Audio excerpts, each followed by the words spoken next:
सुविधाएं प्रदान कर रहा है। उसके बाद प्रोबा 2 का प्रक्षेपण 2009 में सूर्य का परीक्षण करने के लिए किया गया। तत्पश्चात Proba V Third stage separated. अभी रेंज ऑपरेशन डायरेक्टर ने पुष्टि की कि तृतीय चरण को भी यान से पृथक कर दिया गया है।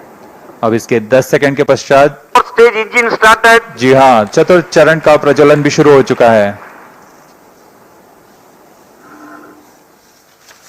The fourth stage has commenced its operation. It's the uppermost stage. Twin pressure-fed Fourth stage engines performance operating on normal. earth-storable propellant combination of monomethyl hydrazine and mixed oxides of nitrogen.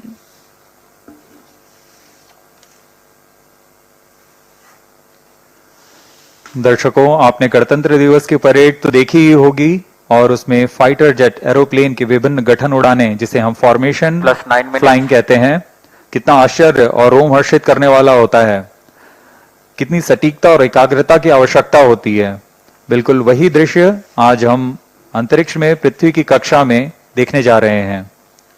European space agency द्वारा तैयार किया गया PROBA 3 एक अनूठा mission है जो यह formation की तकनीकी तथा तकनीक दोनों का प्रदर्शन करने जा रहा है।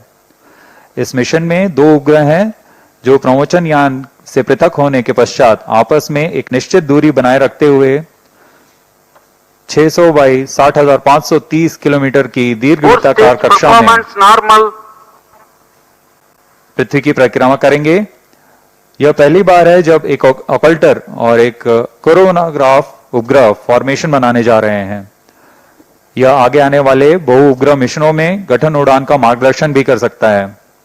इस फॉर्मेशन में दोनों उपग्रहों के बीच लगभग 144 मीटर की दूरी होगी और इसे मिलीमीटर की सटीकता के साथ 6 घंटे तक के लिए उस फॉर्मेशन में बनाया रखा जा सकता है। इसमें आश्चर्य की बात यह है कि यह फॉर्मेशन ये उपग्रह आपस में सामंजस्य बनाते हुए ऑन बोर्ड कंप्यूटर की मदद से करने वाले हैं, यानी बिना किसी ग्राउंड सपोर्ट की मदद लिए। इस मिशन में अंतरिक्ष स्थिति जागरूकता के तहत आपस में टकराव से बचाने के लिए कार्यवाही निर्मित की गई है। इससे अंतरिक्ष मलबा का खतरा कम होता है। Fourth stage performance normal. PROBA 3 mission में कुल 3 उद्देश्य हैं।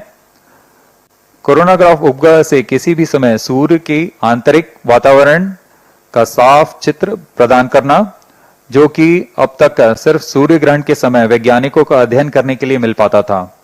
इस कार्य के लिए ऑकल्टर उपग्रह में 1.4 मीटर का ऑकल्टर डिस्क लगा हुआ है, जो कि एक अपारदर्शी डिस्क है जो एक गठन में सूर्य को ढक लेगा और तब कोरोनाग्राफ सूर्य के कोरोना का सटीक चित्रण ले सकेगा।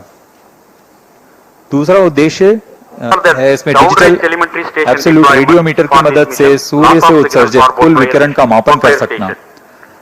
यह मापन कई मायने में सौर अध्ययन के लिए बहुमूल्य आंकड़े उपलब्ध कराएगा।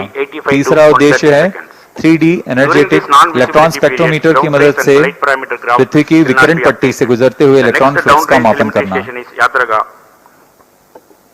यह अंतरिक्ष मौसम की जानकारी के लिए उद्देश्य से बनाया गया है। इस तरह प्रोबा 3 अपने 2 साल के अभिकल्पित जीवन काल में निरंतर चित्र अधिग्रहण, कक्षा में मेल, सटीकता, निकटता संचालन, गठन संचालन, कोरोनाग्राफ अवलोकन का प्रदर्शन करने जा रहा है।